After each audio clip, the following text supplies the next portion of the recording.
Cebu Pacific welcomes you to Ninoy Aquino International Airport.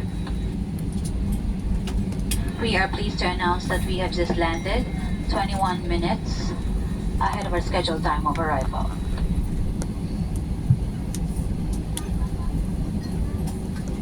For your safety and comfort, please remain seated with your seatbelts fastened until the captain turns off the fasten seatbelt sign. Voice communication with the use of mobile phone is strictly prohibited while cabin doors are closed. Please check your surroundings to ensure you do not leave any of your personal belongings behind. Be cautious when opening the overhead bins, as heavy items may have moved during the flight. Mangyari po lamang na manatiling nakaupo at hintayin matanggal ang ilaw sa fasten seatbelt sign bago tumayo para kunin ang inyong mga kagamitan. Nais namin ipaalam sa inyo na ang paggamit ng palikuran sa mga sandaling ito ay mahigpit na ipinagbabawal. Maraming salamat po.